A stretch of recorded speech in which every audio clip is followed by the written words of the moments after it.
Faramis sama Joy loh masuk ke arah Benny. Nanti targeting banget dari Faramis. Atau ada rencana mau main sesuatu yang lain? Kalau Faramisnya ditutup di awal? Kalau dari Geekfam ini dari 3 band awalnya masih sama sih. Sama. Cuma beda di Faramis aja. Mungkin apakah ada dulu di 3 pick awal?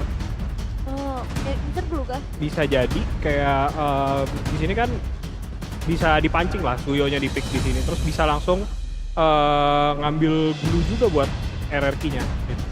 Karena kalau misalkan Geekfam-nya di first pick dulu itu sangat-sangat seru. Wow, Kalea. Oke, ini hero yang selalu di-ban dari tadi ya. Iya. Dan menurutku ini adalah salah satu power pick buat Baloy juga. Mungkin dia lagi males pakai Chow, jadi ya udah kalau ada kali ambil aja kali ya. Ya karena cukup cocok ya dengan gameplay pick off-nya dari Geekfam. Tapi dibuka ternyata untuk sedikit jawaban Fredrin bersama dengan Chip. Mungkin bisa ini sih yang combo Triga nyebelin. Ada Chip, ada Fredrin, sama ada Masya. Masya nanti, oh iya Masya EXP. Iya, itu 3 combo yang punya win rate cukup besar sih di MPL. Kalau combo Chip Loi? Sebenarnya bagus tapi jadi sangat-sangat bergantung ke damage dealer ya. Kalau Luoi aku lebih suka kalau sebenarnya kalau Fred itu nggak prio. Ya kalau mau lebih prio ke gameplay yang bisa ke damage dari early. Ya benar sekali. Langsung 3 combo nyebelin ya. Kenapa nyebelin? Ya karena emang nyebelin aja sih.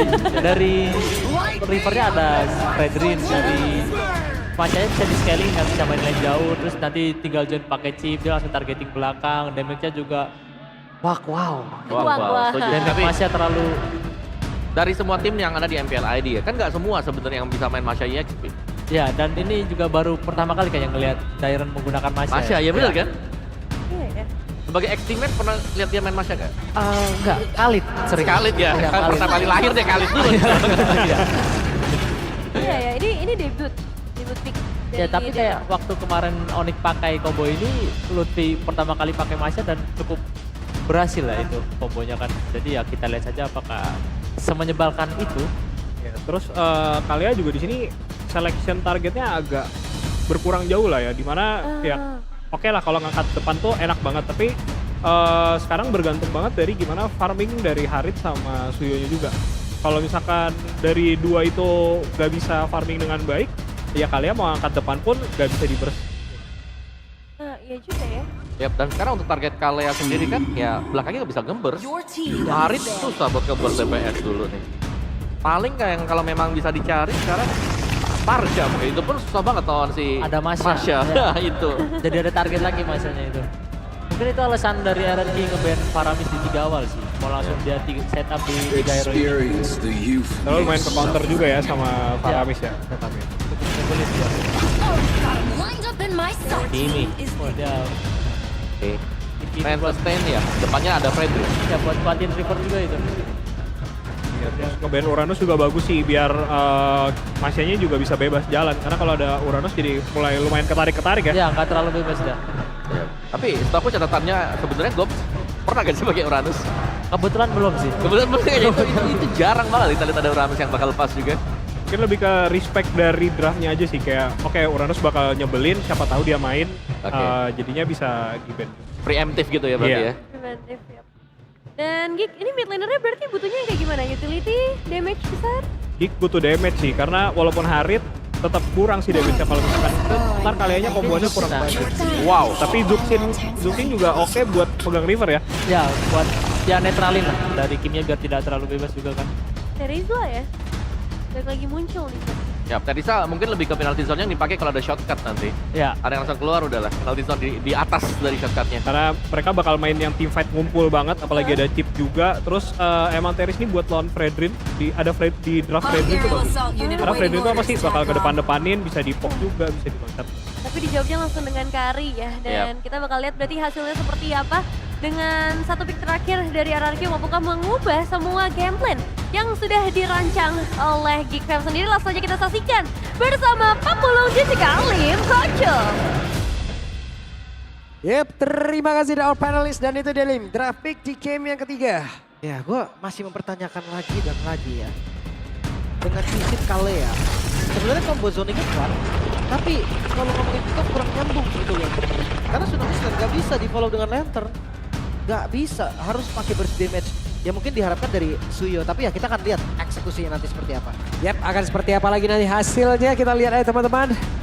Satu sama hal mengejutkan telah terjadi tadi di game yang kedua. Namun di game yang ketiga apapun itu bisa terjadi. Entah 2-1 untuk Kick terlebih dahulu ataupun 2-1 untuk RRQ. Jadi langsung saja kita berangkat menuju ke game yang ketiga. Langsung saja. Tapi kalau ngelihat dari zoning awal ya seperti yang gue bilang tadi, pasif dari Kalea dan juga Sinar Lantern dari Jushin ini mematikan banget. Ini bikin dia susah banget untuk ditabrak. Tapi untuk Gops versus Dairon Masya melawan Terizla. Kayaknya dari landing Terizla tetap akan lebih enak deh dari power clear-nya. Tapi bedanya nanti objektif ketika di mid to late game. Karena Masya tipikalnya akan mikir bagian belakang. Yap, sementara itu Balai cukup agresif di awal. Sudah mulai ngezoning jauh masuk dalam area pertahanan dari RRQ. Lihat di bagian bawah zoningnya dipegang kan. Terizla dari Gops dengan emblem dasar fighter. Sementara ya kita tahu Dairon Masya dia akan full damage thrill. Astra System ditambah dengan lethal infusion. Jadi full damage banget pasti. Itu Balai dulu ngacak-ngacak banget ini. Ngadu ya. Sesama tank akan sesama adu juga. Tinggal 1 bar HP-nya. Dairon dia nggak cepat untuk reset ke Balai mau dimakan. Langsung ditabrak tapi Balai masih sempat untuk flicker dan menyelamatkan diri. Iya aman. Pattern dari Setsujin juga yang tidak terganggu. Menggunakan jungle tank versus fighter. Mykids dengan Suyon. Tadi sempat ditanya juga kan sama Mas Adi. Katanya, oh udah bagus banget main Suyonya. Ya memang karena pick-nya aja banyak banget kan total untuk Mykids dengan Suyonya. Jadi jangan sampai nih tiba-tiba power pick dari Mykids bisa membawa keajaiban bagi Geekman kembali. Oke. Dan sekarang mereka semua akan berkumpul di area dari Turtle. Dan seperti apa lagi kejadiannya karena beberapa pemain sepertinya sudah menuju ke level 4. Ya akan setup di mid lane ya. Ya tadi karena minion dari mid itu yang bertemu paling cepat. Makanya Gob sekarang sudah ada di level keempat. Bawahnya bisa dikasih ke Balai mungkin. Oke. Tapi kayaknya dipercepat aja nih dari Turtle. Yap. Oh Mykids ketahuan. Oke, tapi Mykids-nya ada di area atas. Mykids-nya langsung diburu dan sekarang Mykids-nya sendirian bisa nggak dia bertahan. Karena masih ada di area belakang. Namun damage-nya terus-terusan masuk dan kalkulasi yang salah telah terjadi dari Kick Farm. Itu udah memang tercuri dari orange buff-nya. Tapi nyawalah bayarannya cukup merugi dari Geekfam juga. Sementara Setsujin langsung ngambil jungle yang bisa diambil. Seakan nggak mau rugi. Tapi tetap ya kehilangan orange buff levelnya akan terhambat. Oke, sementara sekarang Mykids sudah hadir kembali. Mykids sudah akan menuju lagi ke area Purple Buff dan di area Turtle belum ada pergerakan sama sekali. Masih 2 mau setup. Dan jungle tank ya yang punya tugas untuk setup terlebih dahulu. Seakan patah dari temponya ketika jungle tank gak dapetin turtle. Bahkan Geekfam sadar akan hal itu. Mereka yang coba untuk megangin turtle-nya mereka bisa reset kapanpun mereka mau itu mereka komit bahkan. Oke. Ini dapat turtle harusnya. Dapat Turtle udah. Karena dia tadi juga nggak ada sesuatu yang mau dilakukan gitu untuk menuju ke situ. Ya udah itu dimanfaatkan oleh Geek. Langsung membatik. Tapi masih ada Purify dari Rins. Bahkan Setsujin retribution-nya udah dipakai tadi ke arah dari purple buff. Sekarang menjadi tanda tanya nih, ganking ke arah mana? Dari Setsujin tak ke arah top lane ataupun XP lane. Keduanya tipikal hero mid late game. Gak bisa dari awal. Oke, dari bagian bawah. Gops sendirian. Gops masih bertahan. Dan Gops masih stay di landing yang dia punya. Keras banget ya. Gak mudah untuk ditumbangkan pastinya dari Gops juga. Sementara di arah top lane, keduanya akan beradu farming Kenzie dan juga Toy. Keduanya tipikal yang 3 item baru bisa online. Trinity dan Invincible Aboy. Oke. Sampai pakai Johnson Bacon. Tapi gagal kali ini ya. Aboy untuk bisa mengejar. Akan beradu farming terlebih dahulu. Gak akan ada overcommit juga seharusnya. Dan balik lagi ke arah dari top lane. Gue masih menanti nih ganking yang akan diberikan. Typical pick off ada dari Geekfam dengan Tsunami Slam. Tapi RRQ mereka punya Setsujin juga dengan unlimited CC. Ada knock up down, banyak banget efektif yang bisa diberikan. Tapi dari segi item nih, belum jadi item pertama bagi keduanya. Dan Wait, Setsujin mendadak mencoba untuk bisa mendekatkan diri dan Kenjinski mau tidak mau flicker. ya, keputusan yang terbaik ya untuk saat ini. Tapi minionnya akan ada di depan, jadi tabrakannya ada di depan turret dari RRQ. Kontrol minion yang cukup baik. Dan gue suka banget sih ketika ngelihat chip yang digunakan oleh semua bahkan tim MPL. Karena penguasaan mapnya bagus banget. Dia ada di rumput-rumput, yang unpredictable lah bisa dibilang. Ini bagian tengah Aboy bener-bener loh. Sendirian Aboy. Berhasil tadi menghantarkan damage-nya sedikit menuju ke arah range. Dan ada satu motor lava gom lagi yang diambil. Lumayan pasif ya dari gamenya. Keduanya oke. Wey. Dapat, tenang. Baloy hampir saja tadi. Satu final strike yang mungkin tepat sekali. Namun sekarang Aboy dipaksa untuk mundur sedikit. Ya lagi-lagi ya. Akan di-poke dulu dari damage-nya. Oh, Wah. make it sadar. What a game sense. Dia tahu nih Idok. Padahal udah lama banget, udah setengah Iya. jam di situ. Hah? Dari hari pertama apa? Iya lama banget, tapi ketahuan akhirnya ya. Dengan panahnya. Lagi-lagi setup dari Torto. Big Fam. Ya. Dan mereka serang kembali, Lim. Enak banget tanpa ada penjagaan sama sekali. Di tempat yang lain, Kenzinski pun nggak mendapatkan ancaman yang begitu berarti. Ya udah, Geek Farm benar-benar mendapat keuntungan lagi. Kenzinya sadar nih, ketika Turtle gak di kontes, Idok bisa ada di top lane. Dan ya pilihan untuk mundur adalah pilihan terbaik sampai saat ini. Bahkan walau Oke, di bagian bawah mereka mencoba untuk bisa memirror apapun yang sudah terjadi. Namun sekarang Baloyski lompat lagi menuju ke tempat yang jauh lebih aman karena di bagian atas ada satu ototarik kepada Aktif yang berhasil langsung dirumpuhkan, dihancurkan. Dan sekarang Kenzinski berhasil langsung didapatkan. balik lagi, tapi gak sempet rinse di bagian bawah. Yap, dan itu dia. Ada satu lagi, Tsunami Slam langsung keluarkan. Tapi Tyrant dengan satu pasif yang dia miliki masih selamat. Dan ada flicker juga tadi yang terbuka. Mid, ada pressure yang dibelikan juga oleh Geek Farm. Bawahnya akan ditukar, tapi perhatikan di top lane. Toy, ini lumayan free nih. Memang untuk dapetin inner kayaknya gak semudah itu karena Kenzie udah langsung lari lagi.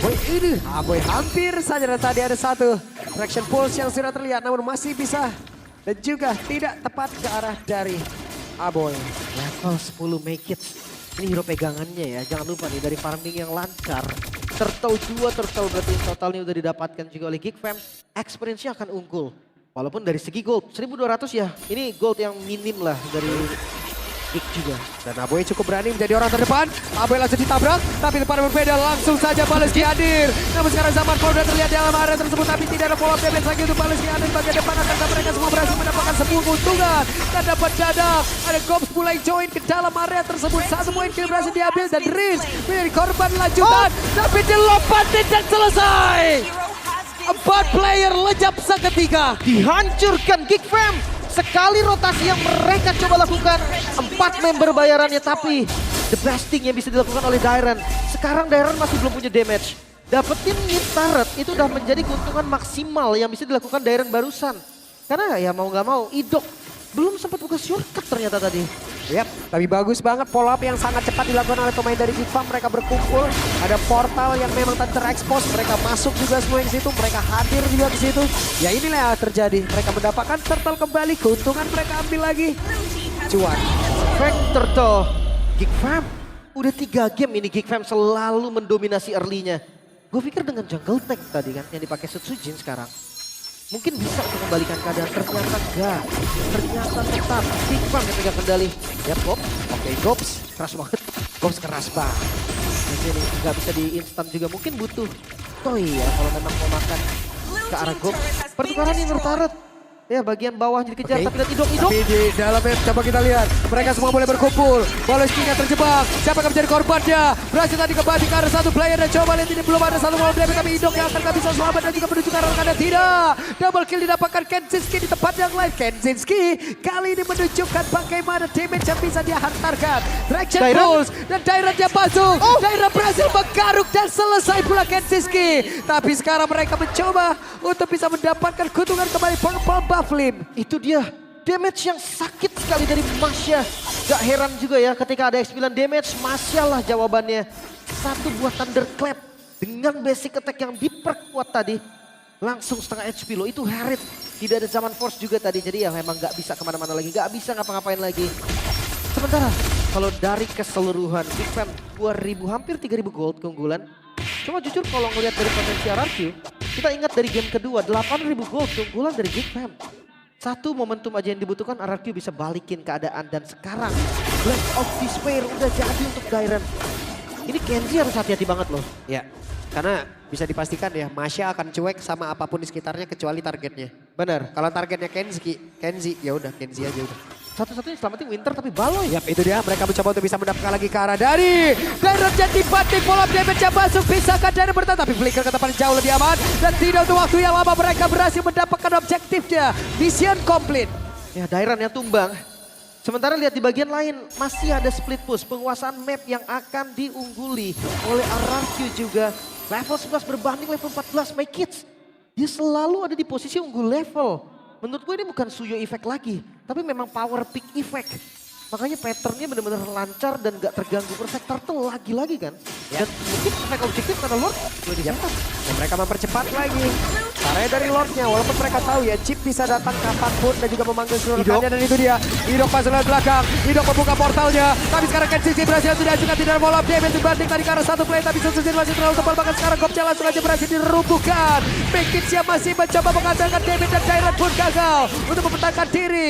2 untuk 1 sejauh ini dan Bekits masih ingin lebih. Bekits masih ingin maju dan juga mendapatkan karena Lord tersebut. Masih menang level dan satu panah yang sakit banget. Sakit Ini banget Lord panah. bakal dipaksa loh. 4 level perbedaannya. Itu dia, Lord tetap ditarik oleh Bekits. Idok melihat dari kejauhan, Aboy tertangkap dan Aboy masih bisa flicker bahkan Crimson. Mereka tadi udah nonton, hey, tidak untuk waktu yang lama. Aboy langsung lejap. Traction pull dan Bekitsnya pun sekarang berhasil dilejapkan. Lagi-lagi celah yang bisa dimanfaatkan RRQ. Satu momentum tercipta kembali. Geek, mereka kehilangan apapun. Semua yang sudah mereka usahakan dari early game sampai di menit 11. Gold mulai ditarik. Dan masih ada banyak pertanyaan nih. Gimana caranya Kenzie bisa selamat dari Dairan? Yap, itu dia Kenzie. Sudah terlihat ya, Kenzie sudah di target lock.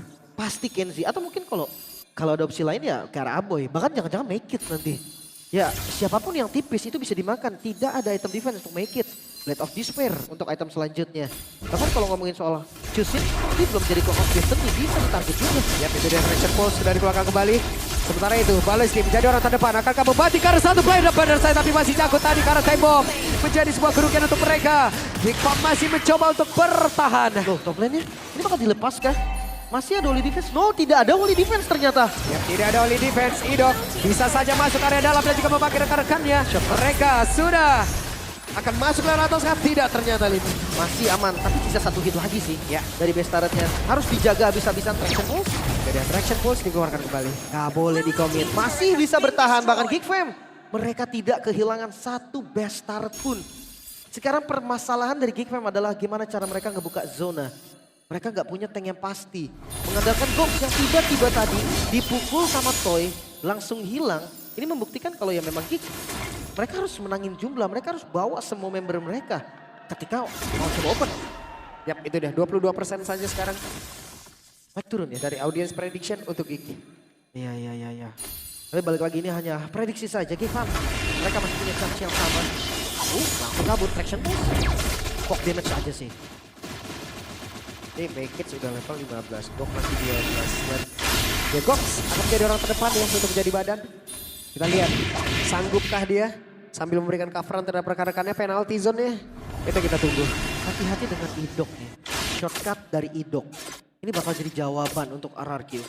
Selalu akan ada di posisi-posisi yang mungkin gak di-expect. Bukan cuma dari ganking cepatnya. Tapi Farland ini bisa dikontrol. Siapapun bisa pegang. Nah tadi gue pikir oke, hanya Dairan aja nih yang bakal kontrol dari Farlandnya. Ternyata enggak. Toy pun bisa.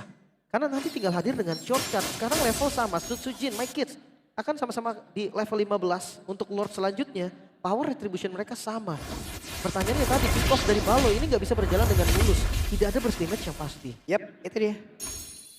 Masih dalam area defensifnya sendiri. Geek benar-benar terkurung untuk sekarang. Dan RRQ mulai menginvasi sedikit demi sedikit. Itu dia, si Halbert ya. Jawaban yang bagus banget untuk Dairan. Bukan dari attack speed-nya, tapi shield. Oh, Idok datang. Yap, itu dia.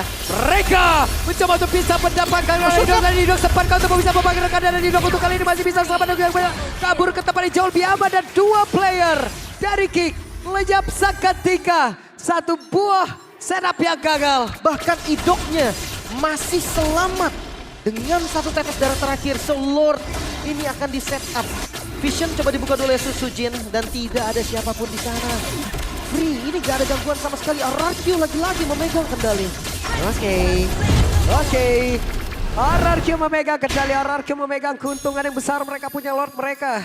Bisa saja menutup game ini. Ya kita lihat dari replay ini sebenarnya fan yang sudah dipredik Baloy, Aboy, dan Kenzie sudah ada di sana.